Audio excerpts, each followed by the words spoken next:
Y a rien de plus triste que les larmes d'un clown. Salut tout le monde, c'est Xavier, bienvenue sur Watch Mojo français. Aujourd'hui on se retrouve pour parler un peu de la vie tragique de Robin Williams. Good morning Vietnam! Du coup aujourd'hui on va s'intéresser à certains moments clés de la vie inspirante mais déchirante d'un des hommes les plus drôles des temps modernes. C'est parti. Thank you for the standing ovation. You made the orgasm up front. Let's have a cigarette. Let's relax. Robin Williams a été l'un des plus grands entertainers de notre temps. Je serais tenté de dire que c'était le plus grand humoriste de l'époque, mais en vrai, il a fait bien plus que nous faire rire. Certes, la base de sa créativité, c'est la comédie, et il était très doué. Ever impressive. The one contained, Often imitated. but never duplicated. Genie of the lamp. Que ce soit en faisant du bruit dans les clubs avec son stand-up ou en étant un maboule sans relâche au grand écran, Robin était un maître en la matière. Mais à ses heures, il a prouvé ses talents d'acteur dramatique et a même été nominé 4 fois aux Oscars, dont une fois où il est reparti avec le prix pour son rôle dans Will Hunting. Peut-être qu'il était si bon dans le drame parce qu'il puisait en son fort intérieur. On connaît cette histoire, celle de Pagliacci le clown. Un homme se sent en déprime totale et va voir un médecin qui lui conseille d'aller voir le clown Pagliacci pour se remonter le moral, sauf qu'en fait, le patient, c'est Pagliacci. I am cold. Just a bit of a cold. Is my nose red? Oh, it is. C'est une parabole qui illustre parfaitement à quel point les gens peuvent utiliser l'humour pour masquer les tourments qui les rongent. C'est tout à fait le cas de Robin Williams. Il a connu des épisodes de dépression et le Gus a mené une vie tragique et pleine de difficultés qui était souvent dissimulée derrière son sens de l'humour extravagant. I do a great impression of a hot dog. Tout a bien commencé pour Robin, qui a grandi dans un milieu aisé et en étant apprécié. Son père était un cadre chez Ford, sa famille vit alors dans une ferme de 40 pièces à Bloomfield Hills dans l'état du Michigan. Ils avaient même assez de thunes pour se payer les services d'une femme de chambre. Robin était inscrit à l'école privée de Detroit Country et a même été délégué de classe, tout en ayant de super résultats et en participant à de nombreuses activités extrascolaires. I do voices. What do you mean you do voices? Well, I do voices. Bon nombre de ses anciens camarades de classe se rappellent de lui comme d'un gars très marrant et très amical. En gros, Robin était riche, aimable, charismatique, marrant, malin et populaire. I think you're wrong. I think you have something inside of you that is worth a great deal. Malheureusement, chez lui, les choses n'étaient pas ce qu'elles semblaient être. Comme ses parents étaient des gens très occupés, il ne les voyait pas souvent. Il se retrouvait donc souvent seul chez lui, avec la bonne de la famille pour lui tenir compagnie. Même en ayant reçu une bourse complète pour s'inscrire à la Juilliard School, une grande école d'art dramatique, Robin a lâché l'affaire en première année et est parti dans la région de la baie de San Francisco pour se lancer dans le stand-up. Évidemment, tout Robin Williams qu'il était, c'est-à-dire l'un des gars les plus drôles de tous les temps, il a vite rencontré le succès. My God, look, we're home, San Francisco, back again. Il a pris du galon et s'est retrouvé à se produire dans différents clubs de Los Angeles dans les années 70 avant de gagner un Grammy Award pour le meilleur album humoristique avec Reality, What a Concept. A noter que c'est le premier des 4 Grammy qu'il a gagné. Il a aussi rencontré un succès fou en jouant l'alien Mork dans la sitcom d'ABC Mork and Mindy, diffusée entre 78 et 82. Bref, à tous les stades, sa carrière était au top. Hello! Anybody in there? Little hatchling brothers, you must revolt against your oppressors. You have nothing to lose but your shells. Mais quelque chose a envahi la scène comique vers la fin des années 70, et ce n'était pas les rires du public.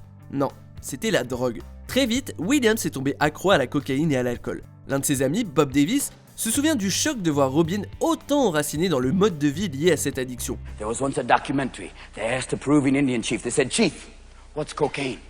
He looked right in the camera and said, "Cocaine is our little gift to the white man for what you did to us." Une fois, selon David, il a été témoin d'une scène où un fan est allé vers Robin avec de la coke sur une cuillère et Robin a tout sniffé sans poser de questions. Robin s'est aussi mis à boire pour compenser les montées de la cocaïne. Le réalisateur de Mork and Mindy, Howard Storms, se rappelle que Robin passait ses nuits dehors à prendre de la gueudreau, à boire et à, je cite, fourrer tout ce qui bouge en ville, et du coup c'était une épave les lendemains sur le tournage. Even your dog's looking at you like, you wouldn't believe the shit you said to me last night. Les choses ont atteint un point critique en 1982 quand l'un de ses amis proches, John Belushi, est mort d'une overdose après avoir mélangé de l'héroïne et de la cocaïne dans un mélange du nom de Speedball. La mort de son ami a particulièrement dévasté Williams, pas seulement parce que John était son ami, mais parce que Robin faisait la fête avec lui le matin même. Son décès a eu un impact énorme sur Robin. Alors que son premier enfant allait arriver, il a décidé de tout arrêter, drogue et alcool. A little sip of Perrier here. I had to stop drinking alcohol because I used to wake up nude in the hood of my car with my keys in my ass.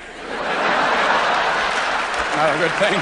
N'est d'ailleurs pas le seul. Robin a un jour raconté que, je cite, « La mort de John a fait flipper tout un tas de gens du showbiz, ça a engendré une grande fuite des drogues. » Hey, you know you'd be better off shoving that cigarette up your ass. It'd probably be healthier for you. Cette période de transition, cela dit, a aussi poussé Williams à se replier sur lui-même et à tomber en dépression. Ayant besoin d'un exutoire, il s'est mis au vélo et très vite il a créé un lien avec le proprio du magasin de cyclisme Tony Tom. Tony affirme que Williams lui a dit un jour « Le vélo est vachement mieux pour la santé que la cocaïne » et apparemment il aurait dit que le vélo lui a sauvé la vie. Yeah, big time. Yeah, just like that. What do you bench? 285. What do you bench? You paint that? On a souvent supposé que Robin souffrait de dépression clinique et ou de dépression maniaque, aussi connue comme le trouble bipolaire. Quoi qu'il en soit, il a dit à l'animatrice radio Terry Gross en 2006 qu'il n'a jamais été diagnostiqué de ni l'un ni l'autre.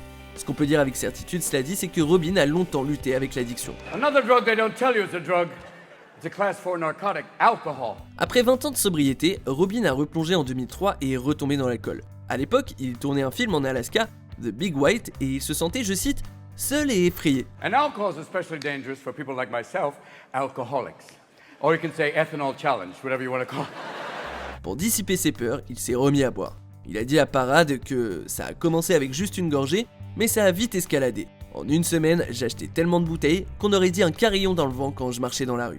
And there's a voice that tells alcoholics we can drink. It's the same voice you hear if you can go up to the top of a very large building and you look over the side. There's a little voice that goes, jump. Après une dose d'amour à la dure de sa famille, Robin s'est présenté de lui-même en cure de désintox en 2006. Ta-da! You are an alcoholic.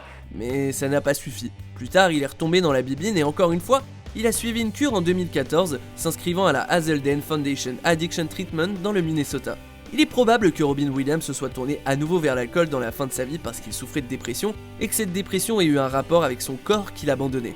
Robin a commencé à souffrir d'un terrible cas de démence à corps de Lewy vers la fin 2013, bien que le terme n'ait été employé qu'après sa mort. Look at this. Excessive happiness. Actually says you're excessively happy? Mm-hmm. And what does that mean? Isn't that good? I've gotta fight this. La veuve de Robin, Susan Schneider, a écrit une pièce brillante mais horriblement tragique appelée en français « Le terroriste dans le cerveau de mon mari » qui nous offre un grand aperçu des derniers jours déchirants de sa vie. Les premiers symptômes de sa maladie sont apparus en octobre 2013, soit aux alentours de leur 2e anniversaire de mariage. What year is it? It was brand new. No. What year is it? Robin a commencé à souffrir de tout un tas de problèmes a priori sans rapport, dont des insomnies, des brûlures d'estomac, un inconfort intestinal, je cite, un léger tremblement de sa main gauche et une montée alarmante de peur et d'angoisse. La plupart de ces symptômes ont été balayés ou, dans le cas du tremblement de sa main, attribués à une blessure passée à l'épaule. I'm screwed, aren't I? Mais par la suite, tout a empiré. Rendu à l'hiver, Robin a commencé à présenter des symptômes plus extrêmes et inquiétants, comme de la paranoïa, des hallucinations et une perte de la mémoire. Alors sur le tournage de La Nuit au Musée 3, Robin éprouvait la plus grande des difficultés à se souvenir de ses lignes, et ses pertes de mémoire combinées à son anxiété croissante ont terrorisé l'acteur qui se démenait. Il s'est mis à avoir des peurs infondées et à souffrir d'un cas profond d'insécurité. Rien de ce que pouvait dire Suzanne ne le calmait ou l'aider à voir avec lucidité. It's time for your next adventure. I have no idea what I'm gonna do tomorrow. How exciting. Selon Suzanne, Robin avait complètement conscience qu'il perdait l'esprit, mais il s'est caché derrière un visage de courage et a gardé les pires symptômes pour lui. Cependant, peu avant la fin, il n'était plus en mesure de cacher la sévérité de sa condition. Robin marchait à une allure lente et évasive. Il avait du mal à parler et a même oublié des mots. Sa main gauche tremblait en permanence, il n'arrivait plus à apprécier les distances ni la profondeur et parfois, il galérait même à bouger. Un problème que Suzanne appelle une posture gelée. Bully! Go! Gotcha! Smile, my boy. It's sunrise. On arrive presque à la fin. Nous publions de nouvelles vidéos chaque jour, alors abonnez-vous et activez la petite cloche et les notifications sur téléphone pour ne rien rater. Robin avait fait son choix. Le dimanche 10 août au soir, il a dit bonne nuit à Suzanne. C'est la dernière chose qu'il lui a dit. Il s'est suicidé le 11 août, une ultime déclaration à l'encontre de sa maladie. Cette maladie qui s'est attaquée à son cerveau lors des 10 mois précédents. Death is not the enemy, gentlemen. If we're gonna fight a disease, let's fight one of the most terrible diseases of all, indifference. Suzanne était perdue. Le monde était choqué. Tout le monde a pleuré sa mort.